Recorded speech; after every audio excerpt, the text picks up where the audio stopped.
अमित जी मुंबई से। जय श्री पन्ना। भगवान आपके चरणों में कोटि कोटि प्रणाम। भगवान जैसे आप श्री कहते हैं कि जो भी सिद्ध महापुरुष जन होते हैं वो कोई कर्म नहीं करते, ना ही कोई शुभ और ना ही अशुभ, वो कर्म से परे होते हैं। भगवान मुझ अधम का ये प्रश्न है कि बिना कर्म रहित क्या है? जैसे हम ग्रस्त कुछ ना कुछ कर्म करते रहते हैं। हमारी बात समझो, गाड़ी बंद है, 1 पैसा का पेट्रोल खर्चा नहीं है, और ढलान से उसको छोड़ दो ब्रेक हटा करके, तो गाड़ी चल रही है। लेकिन गाड़ी चल नहीं रही है। जो गाड़ी चलने में कर्ता भाव में जो पेट्रोल खर्चा होता है, जो ड्राइवर की मानसिकता खर्चा होती है, वो कुछ नहीं खर्चा हो रही। वो हैंडल पकड़े बैठा रहे, गाड़ी सीधे रास्ते, ढलान है ना, ढलान है ना, ऐसे सिद्ध पुरुष का होता है कि कर्ता भाव खत्म, बस बुद्धि के द्वारा गाड़ी कोई देखना है कि बहकने ना पावे, वो स्वयं चलती रहती है। गुणानुगुण वर्तन्ते मनुष्या पार्थ सर्वसा। अब ये बात अपने जीवन में समझने के लिए पहले ज्ञान तो हो ना हमें कि हम हैं कौन।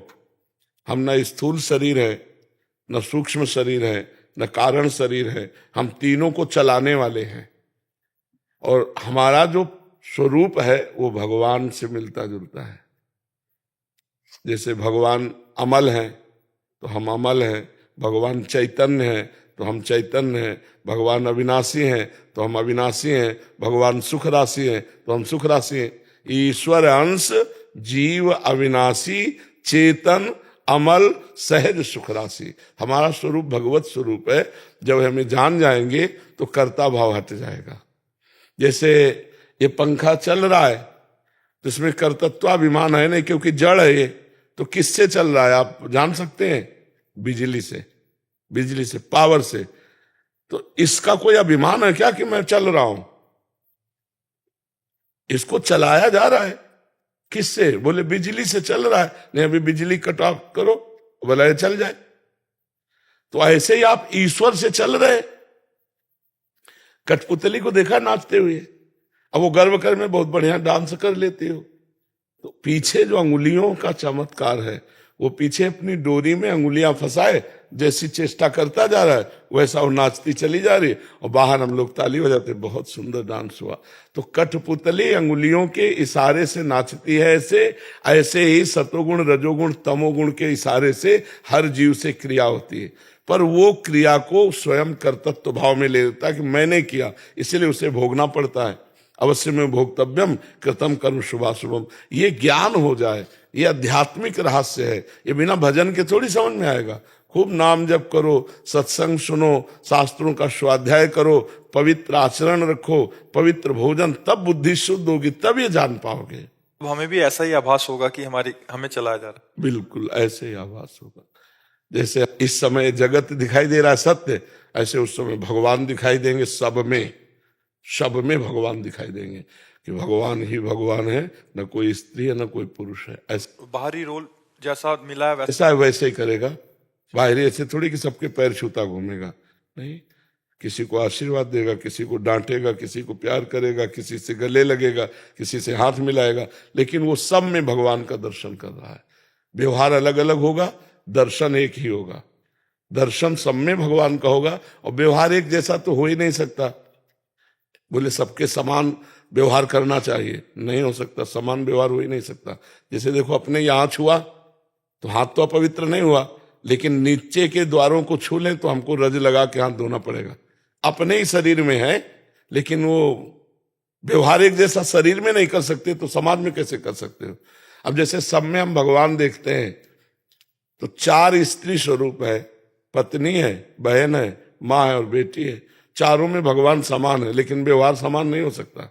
व्यवहार में अंतराय हो जाएगा कि नहीं। एक के पैर छुएंगे माँ के, और पत्नी के साथ पत्नी जैसा व्यवहार, बेटी के साथ बेटी जैसा, बहन के। तो जो व्यवहार को यथोचित करता है, जैसा करना चाहिए, और सब में भगवान को देखता है, वो असली ज्ञानी है, सही में वही ज्ञानी है। टीक यादव जी पुणे महाराष्ट्र से। राधा राधा महाराज जी आपके चरणों में कोटि कोटि प्रणाम।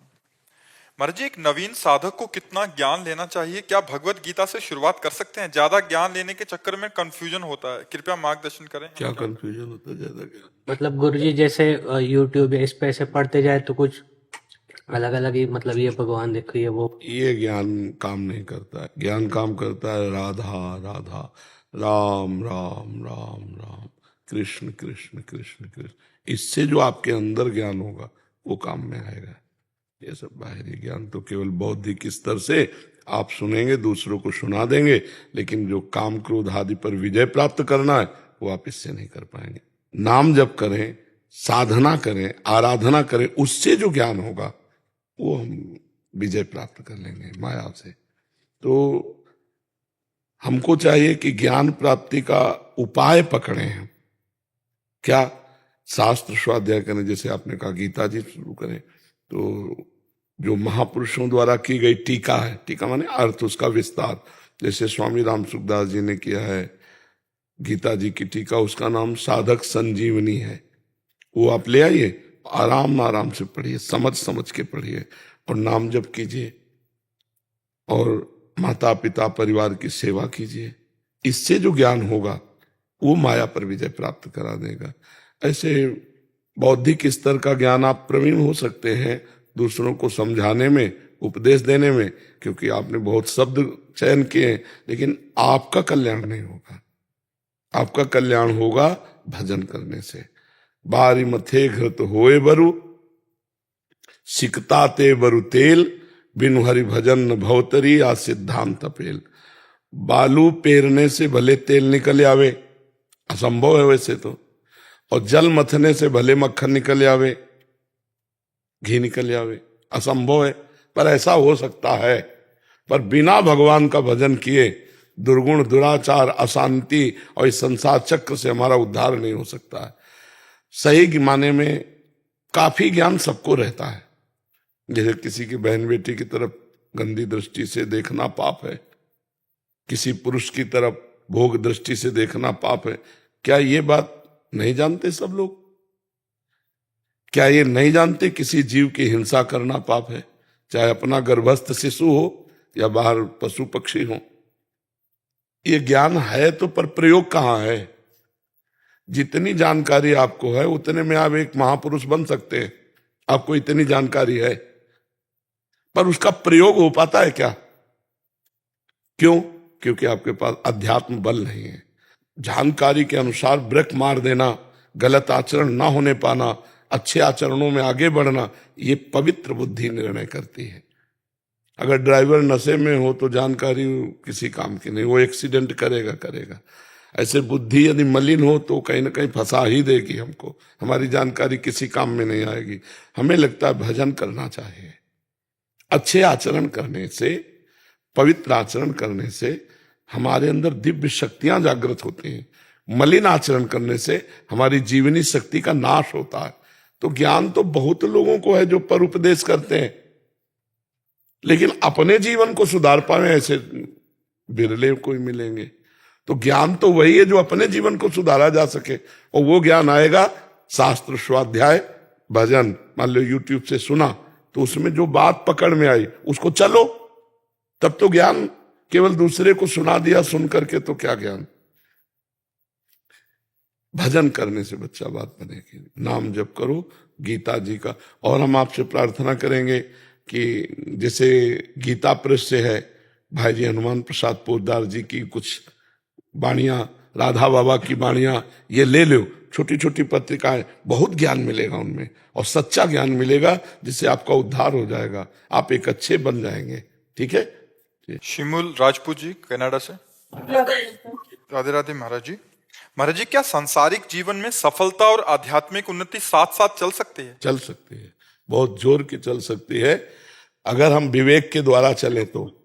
अधर्माचरण करने वाला आध्यात्मिक हो ही नहीं सकता, और अधर्माचरण करने वाला अगर उन्नति को प्राप्त हो रहा है तो पूर्व पुण्य से हो रहा है। पूर्व का जो पुण्य है वो उसे उन्नति को दिखा रहा है, वो बहुत बुरी तरह नष्ट होगा। पहले हमें कवच पहनना पड़ेगा कि अधर्माचरण हमारे अंदर ना आने पावे।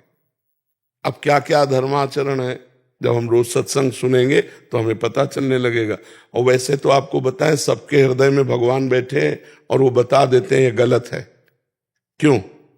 आपको अनुभव हुआ कभी कि जो ही हम कुछ करना चाहते हैं वो गलत होता है तो वो भय देते हैं और कहते हैं ये गलत है मत करो, लेकिन हम इसमें सुख मिलेगा, इतनी जोर की भावना हो जाती है कि हम भगवान की आज्ञा का उल्लंघन करके और वो पाप कर्म कर बैठते हैं। अगर हम पाप कर्म करेंगे तो अध्यात्म में चल ही नहीं पाएंगे।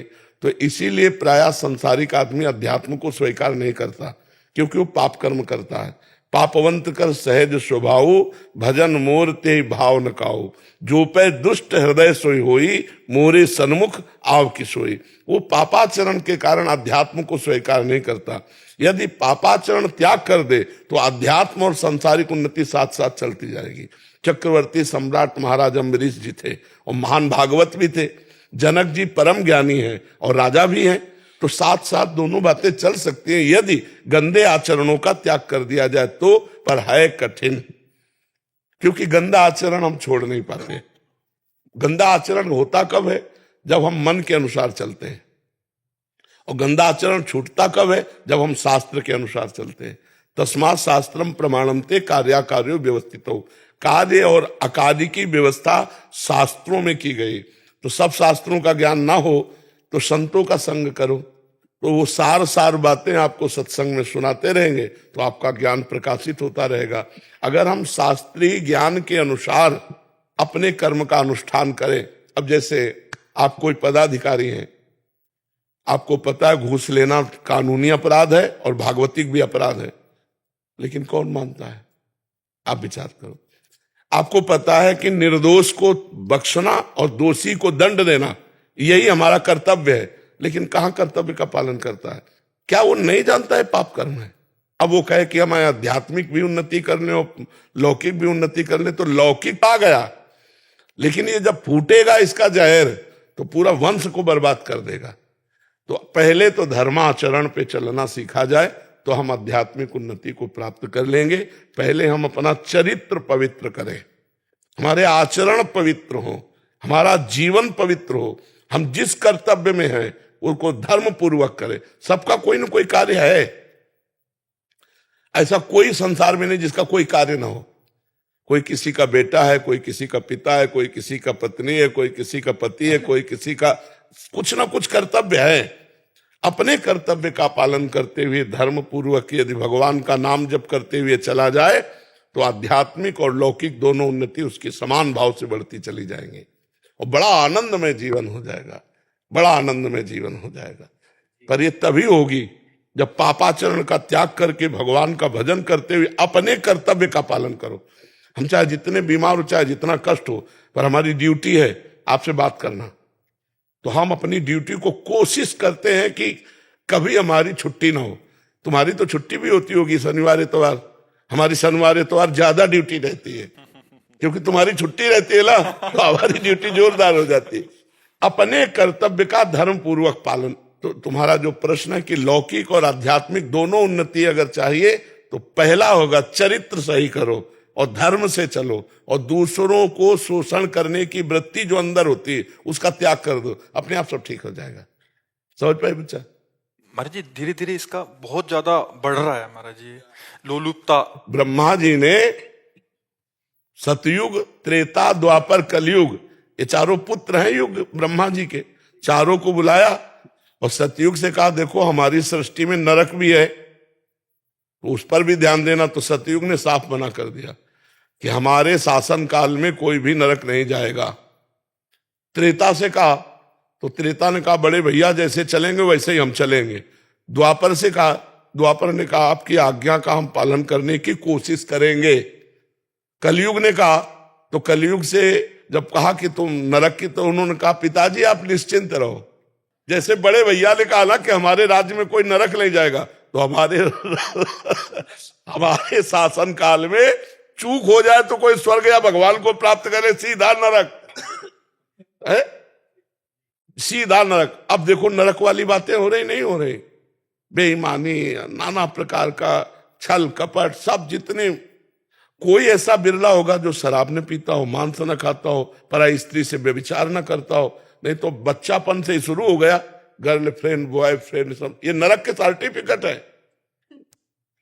त्रिविधम नरकस्येदम द्वारन नासन मात्मना कामा क्रोधा तथा लोभा तस्मात् त्रयम त्यजेत। ये नरक जो है रास्ता है काम क्रोध लोभ, यही रास्ते हैं। और इनसे बच कौन रहा है? जो भगवान का भजन ईमानदारी से सत्यता से कर रहा है, ड्रामे वाला भी नहीं, ईमानदारी से जो चल कर। तो इसीलिए कलयुग का प्रभाव है, मुश्किल से कोई स्वर्ग या ब्रह्म पद जाए, नहीं तो सीधे नरक का सर्टिफिकेट है। आप तो कलयुग को टक्कर दे रहे हैं फिर सब। हम भगवान के बल से, हमारी सामर्थ्य नहीं है, ये भगवान के नाम के बल से, भगवान की महिमा के बल से कुछ घसीट रहे हम भी, कि हमारी झोली में आवे तो ठाकुर जी तक भेजे, न नरक न स्वर्ग, सीधे भगवान, सीधे निकुंज, सीधे राधा रानी के चरणों में। सही पूछो तो भगवान किसको चाहिए? ये कोई बिरला चाहता है कि शरीर छूटे, इससे पहले मैं भगवान को प्राप्त हो जाऊं। इस आवागमन से मैं ऊब गया हूं, संसार के झूठे नकली प्यार से ऊब गया हूं। हे प्रभु, मैं आपको प्यार करना चाहता हूं, आपको पाना चाहता हूं। ये कोई बिरला हृदय में होगा जो परम पवित्र होगा। हर्षद जी महाराष्ट्र। राधे राधे महाराज जी। महाराज जी आपके चरणों में कोटि कोटि प्रणाम। महाराज जी दृष्टा कैसे बने? अष्टावक्र की गीता जी में पढ़ा था कि जिस क्षण तुम दृष्टा बन जाओगे पिछले सारे जन्मों के कर्म नष्ट हो जाएंगे। क्या ये संभव है? और उस संभव को कैसे लाएं महाराज जी, उस भाव को कैसे लाएं? इसका प्रश्न है, पहले साधना करो, पहले साधना करो। पीएचडी का ग्रंथ ककारा ना आता हो तो पढ़ लोगे क्या? उसका भाव समझ लोगे क्या? पहले काखा गाघा मात्रा और अक्षर सीखो, तब तो पढ़ना आएगा। तो अभी साधना तो कुछ है नहीं। और दृष्टा भाव, अरे वो ज्ञानी महापुरुषों की स्थिति होती दृष्टा भाव में। पहले राम कृष्ण हरि जो नाम प्रिय हो, खूब नाम जप करो, और गीता जी का स्वाध्याय करो, भागवत का स्वाध्याय करो, माता पिता की सेवा करो, धर्म पूर्वक धन कमाओ, परिवार का पोषण करो। चलो कुछ दिन ऐसे चलो, तो हृदय पवित्र होगा, तब बताएंगे तो समझ पाओगे कि दृष्टा भाव क्या है। अभी तो देहाभिमानी जीव हो, नहीं हो। आप विचार करके देखो, आप अपने को शरीर मान रहे हो ना, हाँ, तो इसलिए दृष्टा भाव अभी नहीं समझ में आएगा। पहले साधन करो तब समझ में आता है। नाम जप करो, शास्त्रों का स्वाध्याय करो, माता पिता की सेवा करो, परोपकार करो, धन कमाओ धर्म के द्वारा। धर्मात्मा बन करके फिर महात्मा बना जाता है। अभी तो नाम जप करो अभी, ठीक है? एक और प्रश्न। क्या? जब से ये वाचन करना चालू किया, अलग अलग तरीके की बुक्स, किताबें, तो अलग अलग तरीके की नहीं, ठीक से पढ़ो। गीता पृष्ठ से पूज्य राधा बाबा, पूज्य भाई जी श्री हनुमान प्रसाद पोद्दार जी, पूज्य स्वामी राम सुखदास जी, पूज्य श्री जयदयाल गोयनका जी, 4 नाम याद कर लो। इनकी महापुरुषों की वाणी लाओ। इन महापुरुषों के सुलझे हुए वचन है, शास्त्र सम्मत वचन है, हमने स्वाध्याय किया है। तो इन महापुरुषों की वाणी लाओ। किसकी किसकी? राधा बाबा, भाई जी से हनुमान प्रसाद पोद्दार जी, पूज्य स्वामी राम सुखदास जी और पूज्य श्री जयदयाल गोयनका जी। इनकी वाणियां ले आओ छोटी छोटी पत्रिकाओं में और उनको पढ़ो। पढ़ा, पर फिर भी बहुत छोटी छोटी बात पे जब से पढ़ना शुरू किया तो बहुत छोटी छोटी बात पे क्रोध आ रहा। क्रोध आता है? बहुत छोटी छोटी बात नहीं आता था किसी भी बात पे, किसी भी चीज से। तो क्या ये अहंकार का एक? नहीं बच्चा, जब हम माया के दुश्मनों से निकलना चाहते हैं तो हमें थप्पड़ियाना शुरू कर देते हैं। जैसे आप संसार में फंसे हो तो आपको पता नहीं कि काम कैसे सताता है, क्रोध कितना परास्त करता है, लोभ कितना परास्त। जब आप भगवान की तरफ चलोगे तब इनका असली रूप आएगा। काम कितना भयंकर है, क्रोध कितना भयंकर, लोभ कितना भयंकर है। इनको सहा जाता है। जैसे जिस बात पे गुस्सा आ रही, शांत भाव से, हमें गुस्सा नहीं करनी। ये विकार है। त्रिविधम नरकस्येदम द्वारम नाशन मात्मनः कामः क्रोधः तथा लोभः तस्मादेत त्रयम् त्यजेत। ये 3 नरक के द्वार हैं, काम क्रोध लोभ। तस्मा, इनको त्याग देना चाहिए। जब काम आ रहा है तो अगर पत्नी है तो धर्म पूर्वक, क्रोध आ रहा है तो चुपचाप उसको सह लिया, लोभ आ रहा है तो धर्म पूर्वक धन कमाओ, अधर्म का धन नहीं। क्योंकि 3 नरक के द्वार हैं, काम क्रोध मद लोभ सब नाथ नरक के पंथ। ये पंथ माने रास्ता, ये नरक के रास्ते हैं, नाथ नरक के पंथ। तो अब बचो, काम से बचो, क्रोध से बचो, लोभ से बचो। धीरे धीरे साक्षी भाव तक पहुंचने के लिए पहले इनको परास्त करना आवश्यक भाव है। और काम क्रोध लोभ ये आते कहाँ हैं तुम्हें पता है? मन में? मन में आते हैं। अंतःकरण उसे ही कहते हैं जहां मन बुद्धि चित्त अहंकार है, उसी अहम में अहंकार में आते हैं। यही इंद्रियों के द्वारा मन भोगना चाहता है। तो आप तो है नहीं, मन है। ये भाव पहले लाओ कि ये सब विकार मन में है, मेरे में नहीं। जो जलन हो रही वो मन को हो रही, मेरे को नहीं हो रही। तो आप अलग होना शुरू हुए ना, तो आप साक्षी भाव में आना शुरू हुए, आप दृष्टा भाव में आना शुरू हुए। आप देखने वाले हैं मन को, ना कि आप मन है। तो काम क्रोध आदि मन में आए, आप में तो आए नहीं। तो आप उसे देख रहे हैं, तो आप उसे जीत जाएंगे, क्योंकि आप में नहीं है, वो मन में है। और जब अपने पे है, तो हम हार जाएंगे। इसीलिए दृष्टा भाव, पर उसमें टिकोगे नहीं अभी, क्योंकि तपस्या नहीं है ना, पवित्रता नहीं है, तो इसलिए टिकोगे नहीं उसमें। टिक गया सो ज्ञानी, टिक जाए सो ज्ञानी, फिसल जाए सो अज्ञानी। ठीक है, घुस लेते हैं, कुछ तो है गड़बड़। मर जी, अगर सत्संग से पहले कभी ऐसा हो गया हो तो फिर क्या करें उसमें? पहले का जो रहा है, तो मतलब अगर एकत्रित हुआ हो, अगर वो खर्चा हो गया तो हम ज्यादा प्रेस नहीं करेंगे। अगर एकत्रित हो तो उसको कहीं धर्म कार्यों में हटा दीजिए, क्योंकि वो आपके वंश के लिए, आपके परिवार के लिए हानिकारक रहेगा। आप अपनी कमाई जो सरकार को आप देते हो, आपको सरकार देती है, उससे तो ठीक है, क्योंकि वो आपका एक कार्य प्रणाली है। लेकिन उसमें जो आप, तो फिर वो अधर्माचरण के द्वारा कमाया हुआ धन होगा, और वो आखिरी में आपको और आपके परिवार को, वंश को, वो कहीं ना कहीं दूषित कर देगा। इसलिए हमारी प्रार्थना है कि अर्थ प्रधान बुद्धि रख करके कर्तव्य कर्म नहीं किया जाता, कर्तव्य कर्म प्रधान बुद्धि रख करके अर्थ को शासन में रखा जाता है। तो ये जो घूस लेकर के बड़े बड़े महल बना लिए जाते हैं, परिवार की सुख सुविधाएं एकत्रित कर दी जाती है, उनके बच्चे ही बुद्धि भ्रष्ट हो जाती है, और बच्चे ही माता पिता को प्रताड़ित करते हैं या स्वयं आत्महत्या कर लेते हैं। बहुत हम सूक्ष्म बात कह रहे हैं, इसको लोग जल्दी समझते नहीं। या ऐसे बच्चे पैदा होंगे जिनको जीवन भर संभालते रहो, या ऐसे बच्चे पैदा होंगे जो जीवन भर का गम दे देंगे, या फिर ऐसे बच्चे पैदा होंगे जो जीवन भर तुम्हें पीड़ित करेंगे, तुम्हें सताएंगे। वो अधर्म का धन कभी चैन नहीं लेने देगा। महाराज जी, आज ही एक प्रश्न था, शायद इसी विभाग से था, उसमें कह रहे थे कि उनका बच्चा है 8-10 साल का, वो मतलब एकदम मानसिक वो हो गया उसकी, शायद इधर बैठे हुए हैं। अधर्मा आचरण किसी को बख्शता नहीं है, पक्का समझ लो। सबसे हाथ जोड़कर प्रार्थना है, धर्म की 100 रुपया की कमाई तुम्हारे घर में आनंद फैला देगी, और अधर्म की 1 करोड़ की कमाई तुम्हारे परिवार को, तुम्हारे वंश को वो विस्फोट पैदा कर देगी, बुद्धि भ्रष्ट कर देगी। ऐसे रोग, ऐसी घटनाएं, ऐसी बौद्धिक स्तर की मारामारी मच जाएगी कि आप कभी सुखी नहीं हो पाओगे। इसलिए अधर्म का पैसा मत लो, उसे जहर समझो, और धर्म की कमाई, मेहनत की कमाई आप उससे सेवन करो। वो तुम्हारे परिवार को दीपक की तरह जलाती रहेगी, हाइलोजन की तरह। बेईमानी से तुम चमकोगे, एकदम फ्यूज हो जाओगे, और दीपक की तरह जलोगे, वंश परंपरागत जलते रहोगे। आप एक बात समझो, हमारे घर में बच्चे ही थे, गेहूं बेचा गया, किसान आदमी, तो 100 रुपया का बेचा गया।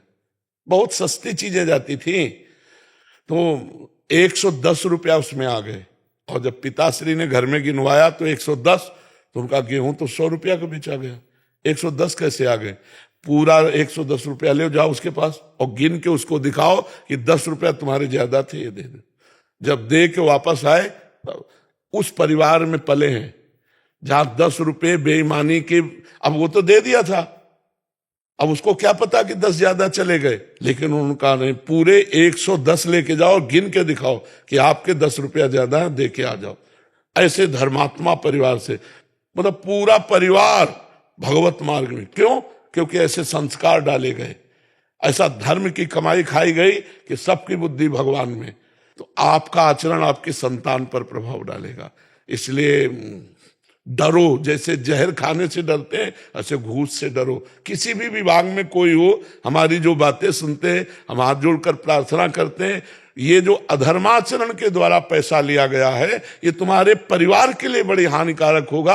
अभी आपको बड़ा अच्छा लगता है, वो सब हानिकारक है। मेहनत की कमाई अपने परिवार को देना। अगर भूल से अधर्माचरण आ जाए तो उसको बाहर फेंकिया ना, गौशाला में, कहीं किसी ऐसी जगह, जैसे बहुत से जिनमें फ्री दवाइयां होती हैं मरीजों, उनमें दे आवे, वो घर ला के ना दे। घर तो अपनी मेहनत की कमाई लावे, उनका कभी प्रयोग न करे। श्री हरिवंश महाराज जी, आपके चरणों में कोटि कोटि प्रणाम।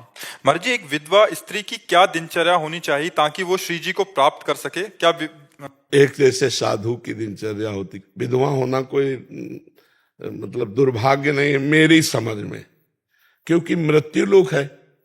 अब जितने दिन के लिए जो साथी आया था वो साथी चला गया, अब हम अपने असली साथी को खोज सकते हैं। मुझे अवसर मिला, जो अविनाशी पति है, जैसे मीरा जी कहती है, मेरा चूड़ला तो अमर है, क्योंकि मेरे तो गिरधर गोपाल दूसरों न कोई, जाके सिर मोर मुकुट मेरो पति सोई।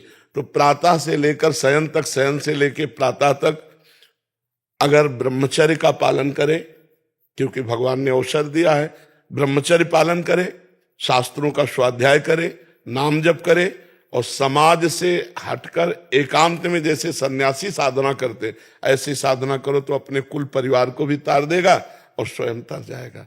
क्योंकि जीव न स्त्री है न पुरुष है, ये तो कुछ समय के लिए मिला हुआ है, न कोई किसी का पति न कोई किसी की पत्नी है। नाटक मंच पर माया के द्वारा ये रचित शरीरों के संबंध है, वो गया, उसका संबंध इतने दिनों तक था, अब परमात्मा से संबंध कर लो, अब भगवान से संबंध कर लो।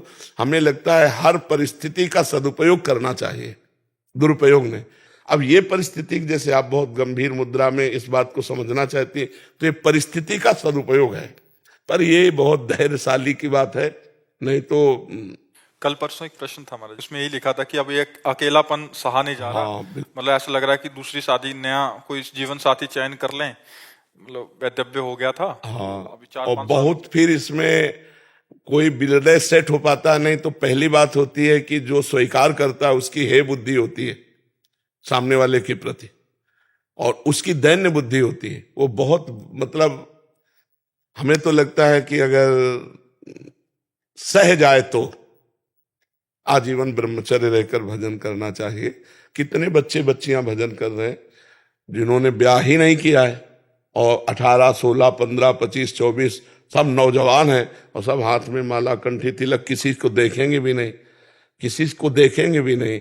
कोई ऐसा नहीं कि मोबाइल रखती हो या किसी भी तरह का सांसारिक आधुनिक, कोई भी आधुनिक सुविधाएं नहीं है, बस वो भगवान के लिए जीवन। तो हमें लगता है कहीं ना कहीं भगवान ने कृपा करी और मुझे अपनी तरफ घसीटने का अवसर दिया, ऐसा हमें सोचना चाहिए। हमें ये नहीं सोचना चाहिए कि हमारा दुर्भाग्य है कि हमारा पति चला गया, अब मैं श्री कृष्ण को रिझाऊंगी और जन्म जन्म उन्हीं, वो अविनाशी हैं, जन्म जन्म उन्हीं की होके रहूंगी।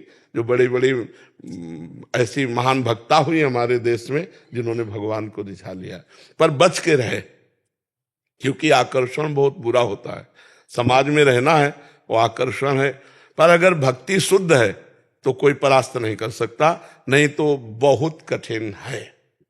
क्योंकि अपने मन को बहुत काल तक किसी सीमा में बांधे रखना बहुत कठिन होता है। जैसा इन्होंने प्रश्न किया कि अब अकेलापन खाया जाता है, वो अकेलापन अगर दूर करने की बात भगवान से हो गई तो निभ सकता है, अन्यथा भी बहुत कठिन है निभ पाना। वो मन हमारा खुद हमको गिरा देगा। महाराज जी, प्रसंग चल रहा है इसलिए पूछ रहे हैं। महाराज जी, जैसे नवीन अवस्था में अगर वैधव्य आ जाता है महाराज जी, तो क्या ससुराल से माँ बाप के घर में रहना ज्यादा उचित रहेगा? अब ऐसे माँ बाप उदार मिले, भाई उदार मिले तो है, क्योंकि माँ बाप जो बोझा समझते थे वो दोबारा कैसे स्वीकार कर सकते हैं? उनको बोझा ही लगेगा ना। लड़की अगर भाभी है, भैया है, उसे प्यार नहीं देंगे तो माँ बाप तो कुछ दिन के रह गए ना, वो जिंदगी भर टार्चर करें। तो इससे अच्छा है कि वो ससुराल में व्यतीत करे। अगर वहां भी जीवन सही ना दिखाई दे तो आजकल समृद्ध भारत है, कोई नौकरी कर लो और स्वयं एक कमरा ले लो किराए का और स्वयं रहना सीखो। हमारी भारत की लड़कियां तो बॉर्डर पे भी लगी हैं, और अपने धर्म से चलो और अपना जीवन जीने सीखो। जीवन अब वो समय नहीं है कि घर की बातें सहते रहो, और विधवा हो गई तो घर के लोग टॉर्चर कर रहे हैं, कठोर शब्द बोल रहे हैं। नहीं, कोई नौकरी कर लेते हैं, कोई व्यापार कर लेते हैं और अपना जीवन जीते हैं, इस तरह का नहीं। और जो बहुत कम अवस्था में शरीर, जिनका पति का पूरा हो गया, मनो अभी ब्याह किया और शरीर पूरा हो गया, तो सब कोई ब्रह्मचर्य तो नहीं रह सकता। उनसे हम प्रार्थना यही करेंगे कि अपने जीने का रास्ता निकाल लें, क्योंकि व्यभिचार से अच्छा है किसी एक पुरुष का वर्ण करके और धर्म पूर्वक चला जाए। अगर हम ब्रह्मचर्य नहीं रहेंगे तो व्यभिचार करेंगे, व्यभिचार करेंगे तो बिल्कुल नरकगामी हो जाएंगे। इससे अच्छा है कि हम किसी एक पुरुष को स्वीकार करके धर्म पूर्वक भगवत आराधना करते हुए फिर चले। और जिनको ये हिम्मत है तो कदापि किसी की तरफ आंख न उठाए और अपने जीवन को जीना सीखे, क्योंकि भगवान ने आपको बल दिया है, कोई बाल बांका नहीं कर सकता। यमुना बाई थी, गंगा यमुना बाई, तो जो ब्रह्मचर्य रहता है उसमें एक सुंदरता आ जाती है। ब्रह्मचर्य एक तेज है। तो सम्राट अकबर का भांजा अजीज बेग उसका नाम था, वो दौड़े पे आया हुआ था आगरे, तो यहां वृंदावन आया होता। उसने देखा इतनी सुंदर स्त्री और 9 युवती और वस्त्र गंगा यमुना स्नान से शरीर में लिपटे हुए थे। तो उसने सैन्य, अब जो उसके साथ थे, आदेश किया कि इसको हमारी सेवा में भेजा जाए। बोले नहीं, ये तो संत हैं, कोई संसारिक पुरुष नहीं है, ये नहीं आएंगे। अब उसका मन गलत हो चुका था, वो पदवी पे था, तो उन्होंने कहा अगर आप किसी भी तरह का शासन प्रयोग करते हैं तो समाज बिगड़ जाएगी। तो 2 वेश्याएं उसने खरीदी और कहा, परिचय दिया कि उनको किसी भी तरह छल के द्वारा हमारे पास लाओ। और वैश्याओं ने साधु वेश धारण किया। रसिकानंद वाले में पूरा चरित्र है। अब उनके पास जाने, साधु वेश का तो आदर किया जाता है, मतलब कोई भी कैसा भी हो साधु वेश में आए तो उस वेश का आदर किया जाता है। प्रणाम नमस्कार, बैठी, थोड़ी देर भगवत चर्चा हुई, चली गई। 4-6 दिन रोज आने लगी, फिर एक दिन नहीं आई, फिर दूसरे दिन गई। तो पूछना बनता है ना, बोले सखी आप कल नहीं आई थी? तो उनका हमारे यहाँ बहुत बड़े संत आए हैं, तो उनकी सेवा में बिजी थी, थोड़ी छुट्टी लेकर मैं आपसे मिलने आई हूं। तो उनका संत आए हैं, बोले बहुत बड़े संत है, रात दिन भजन में लगे रहते हैं, आप चलेंगे दर्शन करने? उनको वैसे तो वृंदावन से कहीं जाती नहीं, पर मथुरा की बात है, मथुरा में टिका हुआ था वो, तो चल सकती हैं। तो उनका फिर चलो। अब उनकी तो बात बन गई, पैसा इसी बात के लिए थी, वो नाटक करके उनको वहां महल में, तो उनका संत यहां, तो उनका हाँ, तो उनको लगा कि संत है, चाहे महलों में रखो चाहे झोपड़ी में, उनकी क्या स्थिति हो, तो महापुरुष होते हैं। और जो ही अंदर गई सो बाहर से उसने दरवाजा लॉक कर दिया। तब उनको लगा कि कुछ गड़बड़ है क्या। अंदर की तरफ देखा तो बादशाह का भांजा, तो तुरंत अंदर से भगवान का चिंतन किया, प्रभु में फंस गए। अब माया का जाल, तो जो ही सामने बढ़ा तो उनका एक दूर, स्पर्श भी मत कर लेना, नहीं तेरा सर्वनाश हो जाए। अब वो कहाँ है बातें समझने वाला, बस उन्होंने श्री हरिवंश श्री हरिवंश श्री हरिवंश, तो उसको दिखाई दिया सिंह, और ऐसा दहाड़ा सिंह कि वो मूर्छित हो गया। और वो सखी अंतर ध्यान, और वृंदावन में रसिकानंद माल में देख लेना, जय भगवान को पुकारा, भगवान ने अद्भुत लीला कर तुम अकर तुम अन्यथा कर तुम। अब इतनी चीख कि वैश्याओं ने भी दरवाजा खोला, और जब जाके देखा तो बस भयभीत था। तो कहा क्या हुआ, तब सारी घटना बता। तो कहा कह रही थी वो संत हैं, तो बोले हमको एक बार ले चलो, नहीं मेरे प्राण व्याकुल हो रहे। लाए, साष्टांग दंडवत किया और कहा देवी मेरी गलत भावना थी, मुझे क्षमा करो। और बहुत सी भेंट रखी, उनका भेंट की जरूरत नहीं, तुम भेंट ले जाओ, बस एक बात ध्यान रखना, जो भजन करने वाले ब्रज क्षेत्र में उनकी तरफ आंख उठा के मत देखना, भगवान उनकी रक्षा करते हैं। तो जो धर्म से चलता है भगवान उसकी रक्षा करते हैं। इसलिए हम तो प्रणाम करते हैं जो ऐसी स्थिति में अपने जीवन को बचा के भगवान को समर्पित कर दे, पर है कठिन, है कठिन। अगर निर्वाह कर ले जाओ तो असंभव नहीं है। पहले बहुत सी ऐसी माताएं बहनें हो चुकी हैं जो भजन के प्रताप से जीवन को पवित्र रखते हुए भगवान को समर्पित किया है। अंशु शर्मा जी, जम्मू कश्मीर से। Very good. राधे राधे महाराज जी, आपके चरणों में कोटि कोटि प्रणाम। गुरुदेव, ये तो हमने देखा है कि योग मार्ग से प्रेम मार्ग की और कई संत जन आए, क्या ऐसा संभव है कि कोई प्रेम मार्ग से योग मार्ग की ओर आकर्षित हो? कभी नहीं, कभी नहीं। सांख्य योग, अष्टांग योग, कर्म योग, भक्ति योग, इन सब का फल है प्रेम। कबीरदास जी कहते हैं, पोथी पढ़ी पढ़ी जग मुआ, पंडित भया न कोय, ढाई आखर प्रेम के पढ़े सो पंडित। प्रेम, प्रेम के बाद मक्खी तब तक उड़ती है जब तक आग में नहीं, आग में बैठ गई तो भस्म हो जाती है, उड़ने की ताकत नहीं है। तो ये प्रेमाग्नि है, प्रेमाग्नि के आगे आज तक एक भी नहीं कि प्रेम का पथिक कहीं और गया। सब जगह से समुद्र में सब नदियां समा जाती है लेकिन समुद्र कहीं नहीं जाता। ऐसे प्रेम समुद्र है और सब नदियां साधन है। सब साधन कर या फल सुंदर, प्रभु पद पंकज प्रेम निरंतर। प्रेम प्रेम पूर्ण है, प्रेम पूर्णता है। प्रक्षण वर्धमानम सूक्ष्मतरम अनुभव स्वरूपम कामना रहितम गुण रहितम। प्रेम महान वस्तु है, उसके बाद फिर और कुछ नहीं। उद्धव जैसे ज्ञानी भी जब वृंदावन में आए, वो गोपियों की चरण रज के प्रताप से जब प्रेम को जाना तो यहाँ की गुलमलता औषधि बनना चाहते हैं। भगवान शिव से बड़ा कोई योगी है क्या? वो भी यहाँ गोपीश्वर बनकर रास में पधारे। प्रेम के आगे कुछ नहीं। प्रेम में तो भगवान भी अधीन है। नहीं, कोई योग से भगवान को आज तक अधीन किया है क्या? चुटकी बजाई भगवान प्रकट हो गए और प्रेम में आंसुओं में भरकर पुकारा, उसी समय प्रकट हो गए। रुदुषुश्रम राजन कृष्ण दर्शन लालसा, तो तासा महावीर भूत छोरी इसमें मान मुखाम्बुजा, पीताम्बर धरा सृगवी साक्षात मनमथ मनमथा। जिस समय गोपियां रुदन करने लगी भगवान के मिलन के लिए, उसी समय सर्वलोक सौंदर्य माधुर्य निधि भगवान कोटि कोटि कामों को भी मर्दन करने वाले रूप को प्रकाशित करते हुए प्रकट हो गए। तासा महावीर उन्हीं के बीच में भूत छोरी इसमें मान मुखाम्बुजा, मुस्कुराहट मुख से प्रकट हो रही, करोड़ करोड़ काम मूर्छित हो जाए, ऐसा सुंदर भगवान श्याम सुंदर का रूप प्रकाशित हो गए। भगवान प्रेमाधीन कहे गए। नहीं, कभी सुना हो कि भगवान योगाधीन, भगवान कर्माधीन? कर्माधीन जीव कहा गया है। नहीं, भगवान ज्ञानाधीन ऐसा नहीं कहा गया। भगवान प्रेमाधीन है और उन्हीं भक्तों के अधीन, इसीलिए कहा गया भक्ताधीन। प्रेम से ही रीच किया। हाँ, प्रेम प्रेम ही एक ऐसा है जो अजित को जीत ले, अखिल कोटि ब्रह्मांड नायक को भी अधीन कर ले। वो प्रेम ही है, दूसरा कोई नहीं है। सुबोध शर्मा जी। हरिवंश। महाराज जी, आपके चरणों में कोटि कोटि दंडवत प्रणाम। महाराज जी, गीता में ये देह कहा गया है कि ये देह जैसे पुराने वस्त्रों को त्याग कर नए वस्त्र धारण कर लेता है। ज्ञानी पुरुष, अज्ञानी नहीं, ज्ञानी पुरुष।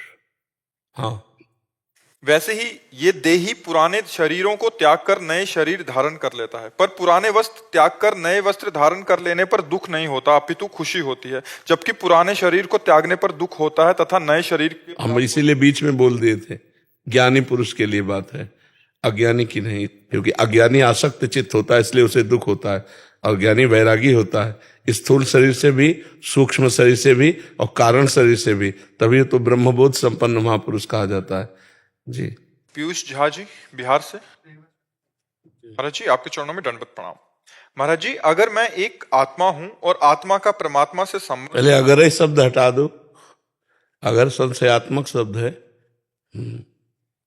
अगर नहीं, अगर में मतलब होता है कि माना कि मैं एक आत्मा हूं, नहीं है, हम आत्मस्वरूप, हम देह थोड़ी है। पहले इसका ऑपरेशन कर लो अगर का।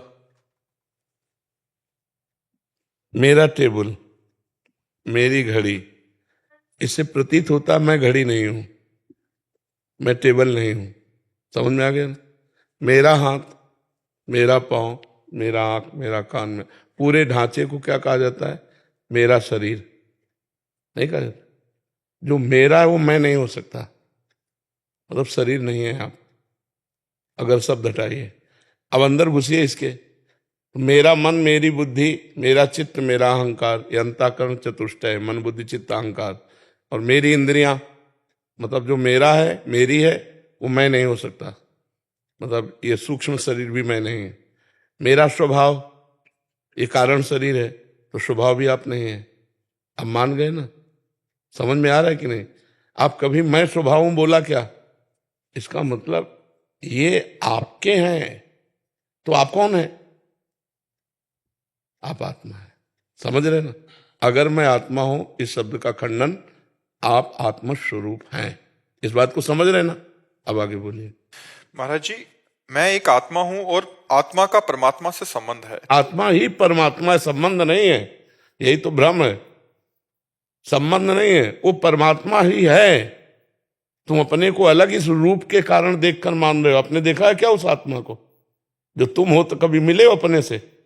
नहीं मिले। उसके लिए साधना की जाती है, उसके लिए तपस्या की जाती है, तब शरीरों का राग नष्ट होता है। अपने स्वरूप तो जो अपना स्वरूप है, तो जानत तुम्हें तुम्हें हो जाए, सोई जाने जे देह जनाई, और जानत तुम्हें तुम्हें, वो भगवत स्वरूप ही था, भगवत स्वरूप ही है, भगवत स्वरूप हो जाएगा।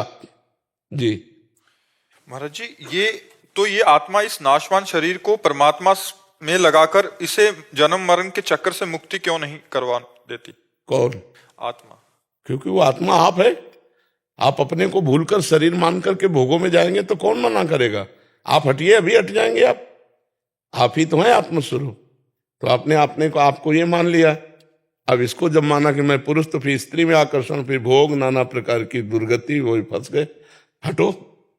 जो आना कि मैं शरीर नहीं हूं, वो तपस्या परायण होकर इंद्रियों को वश में करके भगवत प्राप्त हो गया। और कोई थोड़ी दूसरा करेगा, आप ही तो है आत्मा। क्यों? हाँ, भजन में लगो। अब गंदे आचरण करोगे, भगवत प्राप्ति हो जाएगी। तो करना तो आपको ही है ना। क्या करना है? अच्छे कर्म करने, भजन करने, शास्त्र स्वाध्याय करना है, तप करना है, उससे भगवत प्राप्ति होती है। समझ पाए जी? करमवीर सिंह जी, चंडीगढ़ से। श्री हरिवंश। महाराज जी, आपके चरणों में कोटि कोटि दंडवत प्रणाम। महाराज जी, कर्म की परिभाषा क्या है? क्या नाम जप संकीर्तन करना भी कर्म के अंतर्गत आता है, या केवल संसार में जीवन यापन करवाने वाले कार्य ही कर्म माने जाएंगे? नहीं, कर्म दो प्रकार के। एक होते हैं पाप कर्म, इन्हें अशुभ कर्म कहते हैं। एक होते पुण्य कर्म, जो सुख प्रदान करने वाले होते हैं, इन्हें भगवद अर्थ कर्म कहते हैं। जैसे नाम कीर्तन है, अगर आप इसे क्रिया कहेंगे तो भगवत स्वरूप है। ये त्रिगुणातीत क्रिया है, ये त्रिगुण के अंतर्गत है। भगवान की कथा कहना, भगवान का नाम कीर्तन करना, भगवान की सेवा करना, ये त्रिगुणातीत कर्म है। ये मुक्त करने वाला है। दो कर्म बांधने वाले हैं, एक निषिद्ध कर्म पाप कर्म, और एक शुभ कर्म पुण्य कर्म, ये दोनों बांधने वाले हैं। लेकिन ये जो त्रिगुणातीत कर्म है, भगवान का नाम जप करना, ये भी एक क्रिया है। पर ये त्रिगुणातीत क्रिया, त्रिगुण माया, सतोगुण रजोगुण तमोगुण से परे है। ये मुक्त करने वाली, वो बांधने वाली है। तो अगर हम इनको कर्म कहते हैं तो ये भगवद अर्थ कर्म है, ये भगवत स्वरूप है। ये कोई संसारिक कर्म नहीं है, बांधने वाले नहीं है। समझ पाया? जी महाराज, जैसे कहते हैं कि मान लो संसार में कहते हैं कर्म उसी को मानते हैं अभी जो जीवन यापन के लिए करा जाता है। नहीं, ऐसा नहीं, ऐसा नहीं। अब संसार के जीव तो अलग है ना, संसार का तो विचार अलग है ना। शास्त्र प्रमाणित विचार हो तो माननीय, संसार का विचार थोड़ी मान। गृहस्थ को महाराज कितना जीवन यापन के लिए करना चाहिए और कितना भगवत उस जैसे? नहीं, हर समय भगवान के स्मरण का अभ्यास बनाना चाहिए। 24 घंटे में अपनी तो एक दिनचर्या होती ही है कि भाई 6 घंटे सोना है, इतने घंटे काम करने हैं, इतने घंटे मनोरंजन करना है, इतने घंटे हमारे पास व्यर्थ के हैं। तो हम कहते हैं 24 घंटे में जो व्यर्थ का समय आपका जाता है, वो भजन में दे दो। आप ईमानदारी से सोचो। देखो, 24 घंटे का विभाग किया जाए तो 6 घंटे नींद में समझ लो, बहुत बहुत 7 घंटे समझ लो। 7 घंटे बहुत होता है सोना। वैसे तो 5 घंटे में ही अच्छे से निपट जाता है, पर हम कह रहे हैं गृहस्थी में चलो 7 घंटे से। तो 7 घंटे सोने में चले गए। अधिक से अधिक आदमी 12 घंटे काम करता होगा, है? तो 12 और 7 19 घंटे हो गए। 2 घंटे पूरे 24 घंटा में भोजन के रख लो, 20 21, 1 घंटा मनोरंजन का रख लो, 22। अब 2 घंटे भजन के रख लो, जीवन निहाल हो जाएगा। नहीं हो जाएगा? लगातार 2 घंटे भजन करना और बीच बीच में भगवान का स्मरण। तो ये बेईमानी की बातें लोग करते हैं कि हमारे पास समय नहीं, हम गृहस्थ हैं भजन के लिए। ये बेईमानी की बात करते हैं। ईमानदारी तो ये कि आप भजन करना चाहो तो आपके पास बहुत समय है। देखो, हमने हर समय को विभाजित कर दिया, अब इससे ज्यादा क्या होगा? प्रायः 100 में 90 लोग 8 घंटा वाली नौकरी ही करते हैं, 10 लोग मान लिया कि 12 घंटा वाली करते हो। क्यों? नहीं, प्रायः सरकारी भी 8 घंटे में ही रहते हैं। तो हमने विभाग करके बताया तो 2 घंटे बचते हैं। अगर 8 घंटे वाली करते हो तो 4 घंटे ये बच गए, और 6 घंटे भजन करे तो महात्मा हो जाए, सिद्ध पुरुष हो जाए, नहीं हो जाए। तो बीच बीच में भी हम भजन कर सकते हैं। 8 घंटे जो हम कार्य करते हैं या 12 घंटे जो हम कार्य करते हैं, उसमें हर समय हम अनवरत कार्य में ही रत नहीं रहते। हमारे पास मिनट, 2 मिनट, 4 मिनट, 10 मिनट समय निकलता है, उस समय अगर हम भजन कर लें, राधा राधा राधा राधा। अच्छा, मनोरंजन क्या करना है? मनोरंजन क्या करना, मान लो हंसी मजाक के जो चित्र देखे या इधर उधर की बात, उससे ज्यादा शांति मिलेगी जब भगवान का भजन करोगे। ये शांति सुख के लिए तो मनोरंजन करते हैं, तो भगवान परम शांति प्रदान करने वाले, परम सुख प्रदान कर। अगर हम समय को काटें भजन के लिए तो बहुत समय हमारे पास है। जब हम प्रमाद में कह देते हैं अरे यार हमारे पास समय, हम गृहस्थ आदमी, हमारे पास कहाँ समय का भजन का है, तो जब मृत्यु का समय आएगा तब ये दलील पेश करोगे, फिर तो नहीं पेश करोगे। फिर तो जबरदस्ती तुम्हें बलात् इस शरीर से हटा दिया जाएगा, सब कुछ छोड़ जाएगा, और भजन किया नहीं इसलिए दुर्गति होगी। पैसा कमाया नहीं परलोक के ले जाने वाला, और वो पैसा है नाम, नाम रूपी धन कमाया नहीं तो गरीब रहोगे। भाई बिना पेमेंट के न ट्रेन में चल सकते हो न बस में चल सकते हो, तो परम पद की यात्रा कैसे हो सकती? पेमेंट तो तुमने इकट्ठा नहीं किया। मृत्यु लोक में आए थे कमाने के लिए, और ऐसी चीजें कमाया जो यहाँ से जा नहीं सकती, और जो जा सकती वो कमाया नहीं, तो बहुत बड़ी हानि हो गई, नहीं हो गई? सारे कर्म बेकार हो गए। जब परलोक नहीं बना तो सारे कर्म बेकार हो गए। जी।